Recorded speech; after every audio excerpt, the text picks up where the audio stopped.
Welcome to episode 6 of Casual Citizen, an ongoing series about the upcoming first-person MMO Star Citizen by Cloud Imperium Games. I'm your host, Alyciana, from the Mystic Worlds Gaming blog. This week's topic will discuss one of the announced player professions, search and rescue. I hope you enjoy. Begin transmission.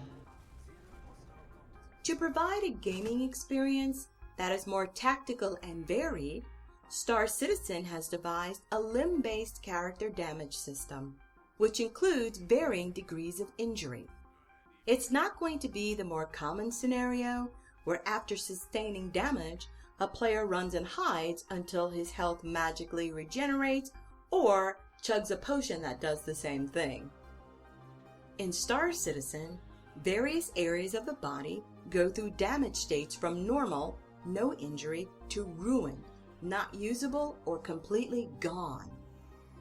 To recover from a state below normal, explicit player intervention is required. Minor injuries can be fixed using portable health devices like the Health Stem Pack, which can be used by pressing the H key. A detailed overview of the health system can be found by reading Death of a Spaceman, an article on robertspaceindustries.com. Search and rescue, what we know so far. If a player is incapacitated in proximity to his allies, they can be dragged to safety. Some assistance can be provided on the spot using field tech, such as the ability to stop them from bleeding out. However, field tech cannot be used to repair why they were bleeding out in the first place. Beyond moderate injury or to be returned to a normal 100% health state, a player must undergo more intense treatments, such as those provided by medical bays and hospitals. This is where search and rescue comes into play. Given that Star Citizen has a permadeath mechanic, I expect this profession and its services to be in high demand. You want early intervention. Stop the hemorrhaging before it leads to permanent loss or, worse, your death. Requests to rescue players and NPCs is one of the mission types being planned. Players in distress will be able to transmit requests for assistance via a beacon. If they recognize that they are severely injured, they can search for and identify mobile medical facilities in the area and request transportation to that location. If things got dicey enough where you had to evacuate your ship in an escape pod, you also need to be rescued even if you're not injured. A player whose ship is search and rescue equipped can retrieve escape pods. Hopefully the player inside is still alive. Either way, the escape pods need to be plucked out of space and delivered somewhere. Providing these services is also part of search and rescue and will be part of a monetized career path. Although we haven't had a detailed search and rescue or medical career design document published, we can surmise quite a lot based on the ships that have been revealed which are related to this profession. Based on those, we know that players will be able to provide these services in small, localized situations by carrying medical devices, such as those seen on display in ArcCorp Area 18's medical station, up to being able to run large-scale operations, such as player-managed hospitals. The Cutlass Red is configured as a dedicated ambulance. It contains medical beds, an auto dock, echo transponder, long-range scanner, and a docking collar. These are all of the basics needed to render aid locally, transport injured players, and retrieve escape pods. It's been stated that the Caterpillar and the Carrack will also support adding variants of these capabilities as well.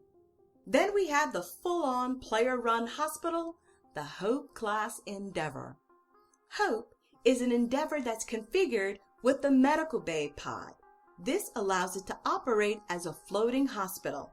It will contain operating theaters, recovery rooms, and a landing bay for ships like the Cutlass Red, which can be used to transport patients to and from the Hope's location. We know that we have small medical devices and auto-dock beds. However, the mention of an operating theater leads me to believe that players can train themselves up as doctors. This makes sense alongside statements that qualified players will be able to perform illegal cybernetic enhancements. I imagine these might be similar to implants players can earn and purchase in EVE Online. But instead of right-clicking to magically implant the enhancement, someone skilled in medical techniques will need to perform an operation. Whoa, let's talk about immersion. For all we know, you could be injured further or killed while someone is trying to give you one of these illegal enhancements.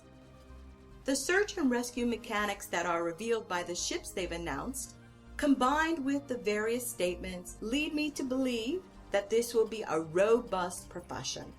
If MMOs have taught me anything, it's that the vast majority of players like to go pew pew pew at every opportunity, and that even cautious PvE Care Bears will get themselves into trouble. There will be no shortage of players needing medical attention. Even if you die in space, there's a possibility that your body can be salvaged if you receive intensive medical attention in time, which will save you a tick on your permadeath life counter. Yep, these services are certainly going to be coveted. As I mentioned, I have a personal interest in pursuing search and rescue. I purchased the Cutlass Red for when I want to run missions solo or simply explore alone, looking for players who may need assistance. Much to my wallet's chagrin, the Hope-class endeavor also captured my fancy as an excellent group activity that can be done with family and friends. I have high hopes for search and rescue and the medical field in general in Star Citizen. We're likely to see more options that allow other ships to engage in these activities to a degree. It's still very early days, and we've only scratched the surface, but it was enough to reel me in. Show notes. This week's show notes are links to content from the Star Citizen website, robertspaceindustriescom. From the forum, there's a helpful discussion about various potential aspects of the search and rescue career.